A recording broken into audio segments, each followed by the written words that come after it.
Security, get that boy out before he embarrasses someone important. The voice of Dr. Randall Pierce, chief neurologist at St. Augustine's Children's Hospital, cut through the marble lobby like a knife. His finger pointed, not at some unruly visitor, but at a small, soaked figure standing quietly by the reception desk.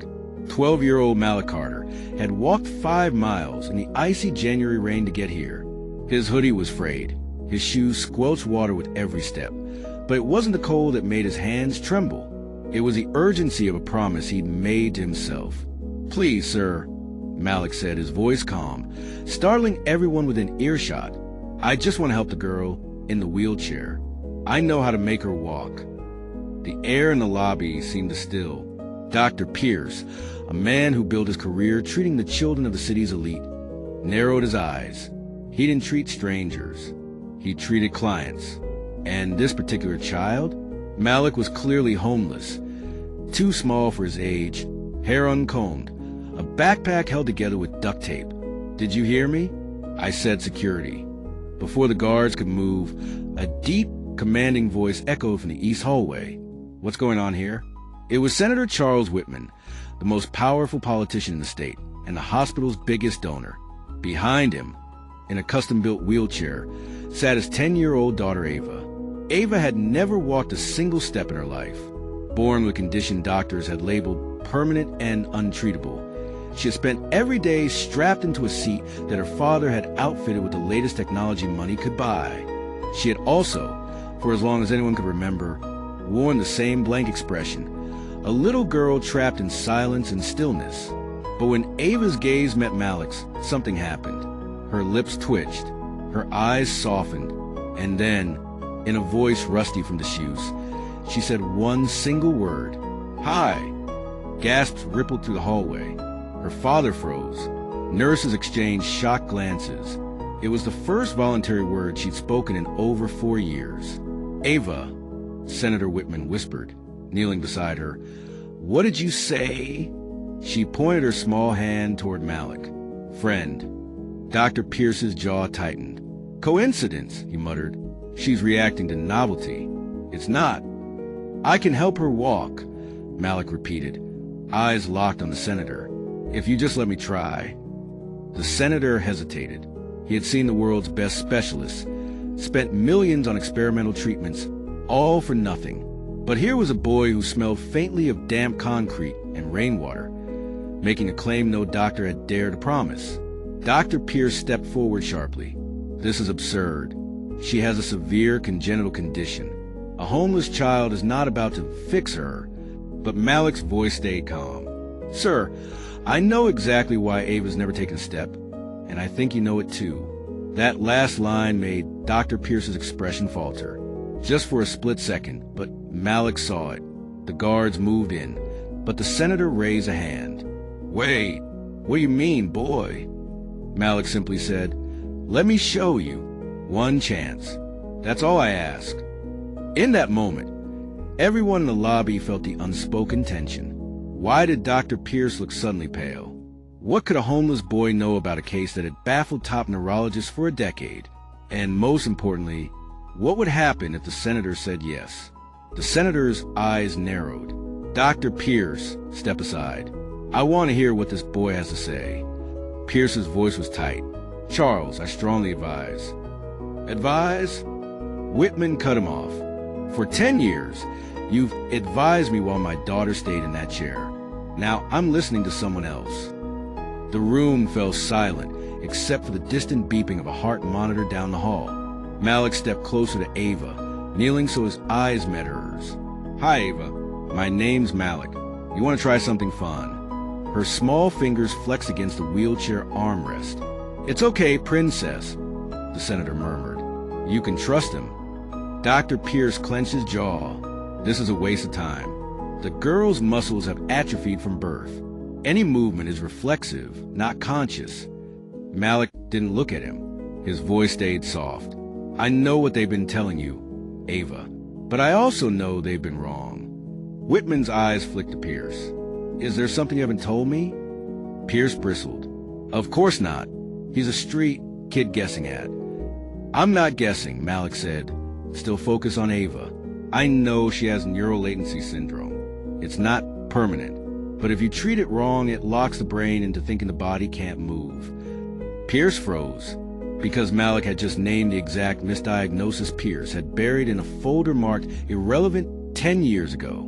And I know you know that, Malik added quietly, finally glancing up at him. The senator's head snapped toward Pierce. Randall, is that true? Pierce's hands tightened behind his back.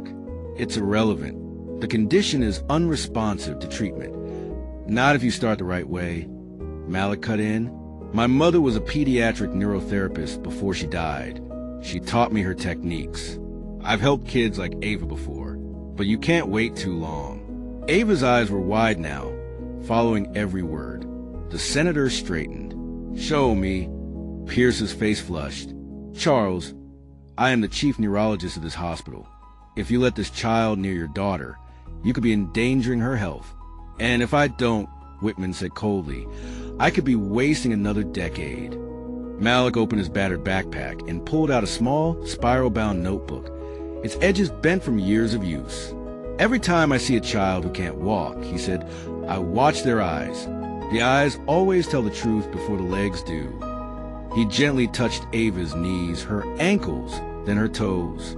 Ava, when I press here, can you try to push my hand back? To Pierce's horror, she tried.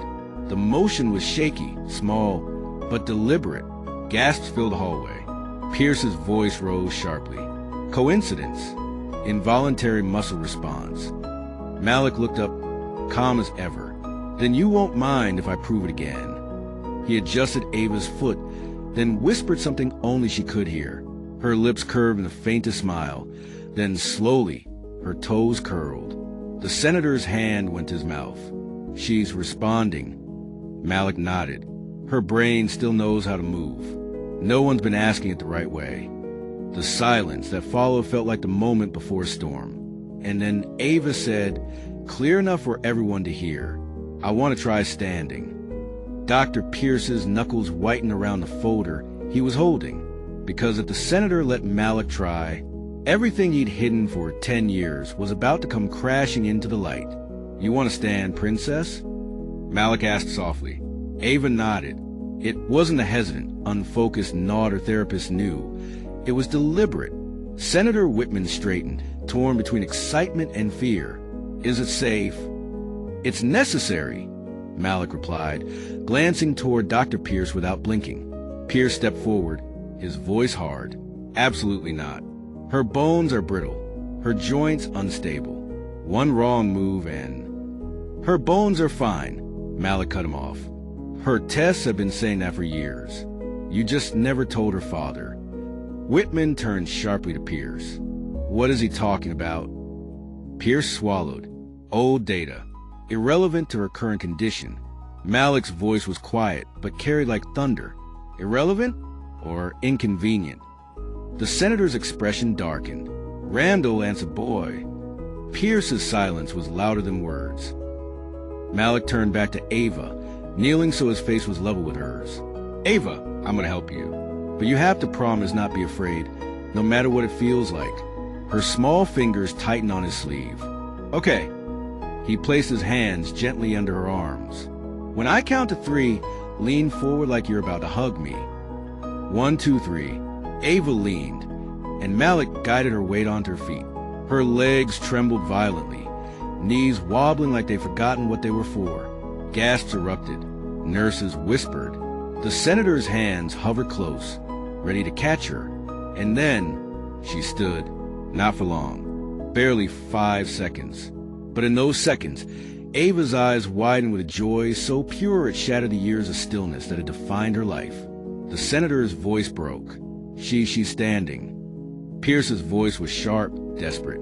This proves nothing, just reflexes. Malik turned to him, that same unnerving calm in his eyes. Reflexes don't make a girl look her father in the eye while she's standing for the first time in her life. Ava whispered, Daddy. Whitman fell to his knees in front of her, tears slipping down his face. Pierce backed toward the door. He could feel it. The senator's trust evaporating, the eyes of the staff burning into him. He needed to regain control, fast. "Charles," Pierce said, forcing a professional tone, "this stunt could cause harm. We should put her back in her chair immediately." Malik looked at him. "You don't want her to walk, do you?" That hit like a punch. The room went dead silent. Pierce's jaw tightened. "Don't be ridiculous." "Then why did you hide the nerve conduction scans from 2015? Malik asked. The senator's head snapped toward Pierce. "What scans?" Pierce's lips moved, but no sound came. Malik's hand brushed his battered notebook. "I've seen them. My mother used to consult for this hospital before she died.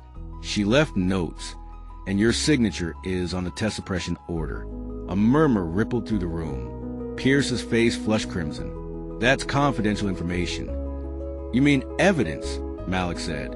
Whitman's voice was like ice. "Randall, if what he's saying is true, you've been lying to me for 10 years. Pierce took a step back, his mind racing for an exit. He didn't see the senator's chief of staff step into the doorway behind him. And he didn't see Ava, still trembling, take one tiny, shaky step forward. It was clumsy, it was unstable, but it was a step. Everyone in the room froze, and Pierce knew in that moment that his career was dangling over a cliff and Malik was about to give it the final push.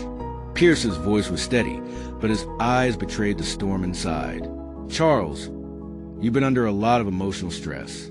Don't let this intern manipulate you." Malik didn't flinch. "I'm not here for you to like me. I'm here because your daughter deserves to know the truth." Whitman was still staring at Ava, who was clutching his hand and breathing hard. Her step had taken everything out of her, but the light in her face made it clear. She tasted freedom. "Randall," Whitman said, his tone sharp, "you've got one chance to explain those missing scans." Pierce straightened his lab coat, like a man preparing for war. "Fine." The scans showed some nerve activity, but the risks of an attempted rehabilitation outweighed the benefits. It was my professional judgment to... "No," Malik cut in, his voice steel. "It was your professional judgment to keep a high-profile patient in a permanent state of dependency. Because if she recovered, the annual funding this hospital gets for her lifelong care would dry up." The room felt like it had dropped in temperature. Whitman's eyes narrowed. "Randall, is that true?" Pierce's jaw worked, but no answer came. Instead, he turned the tables. "And what about you, Malik?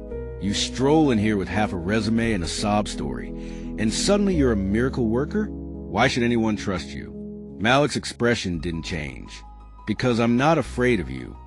Pierce's lips curled. "We'll see."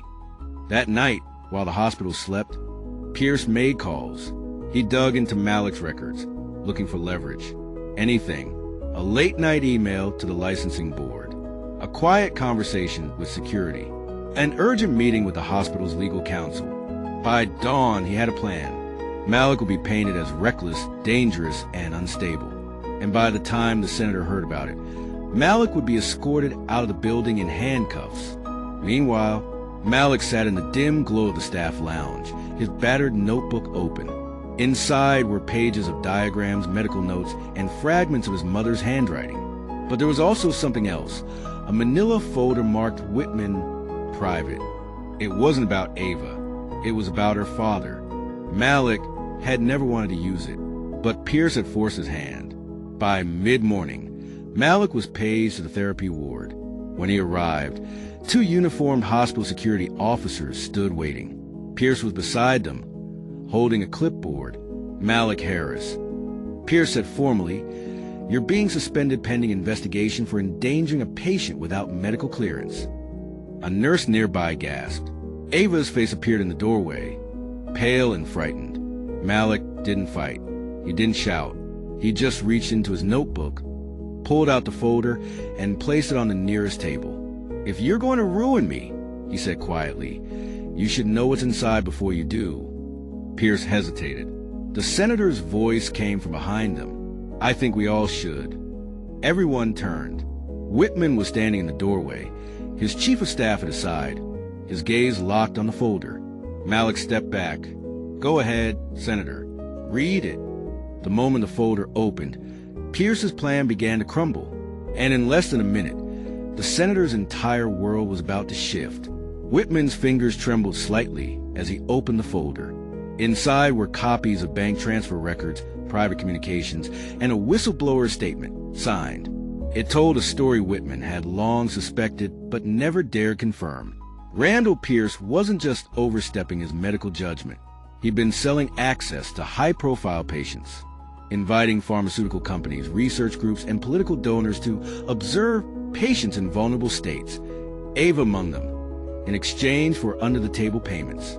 And the kicker? Some of the money had come from an overseas entity Whitman had openly condemned in Congress. The senator's eyes darkened. Randall, is this? Pierce's mask cracked. That's fabricated. This. Enough? Whitman cut him off, voice like a judge's gavel. Ava's wheelchair rolled forward. Her voice was shaky but clear. He's lying, Dad. Malik, he's the one who helped me stand. Randall told me I never would. Every pair of eyes turned to Pierce. For a man used to controlling every room he walked into, the silence felt suffocating. I did what I had to. No, Whitman snapped. You did what made you rich. He turned to the security officers. Escort Dr. Pierce out, and make sure legal has everything in that folder. Pierce's mouth opened, but no words came. For once, he had no argument left. He walked out flanked by security, his lab coat trailing like a white flag of surrender. In the therapy ward later that day, Malik helped Ava take 3 steps unassisted. Whitman stood watching, his usually guarded expression softened. You've given me my daughter back, he said quietly. Malik shook his head. She did that herself. The senator smiled faintly. Still, if you ever need a friend in Washington, you have one. Pierce's downfall made headlines. The investigation widened, uncovering a network of hospital corruption. And Malik? He kept working quietly, refusing offers for TV interviews. Because for him, this wasn't about fame. It was about his mother. And every patient like Ava who'd been told never when there was still a chance for maybe. If you were inspired, kindly support our channel. Like and subscribe for more interesting and powerful stories.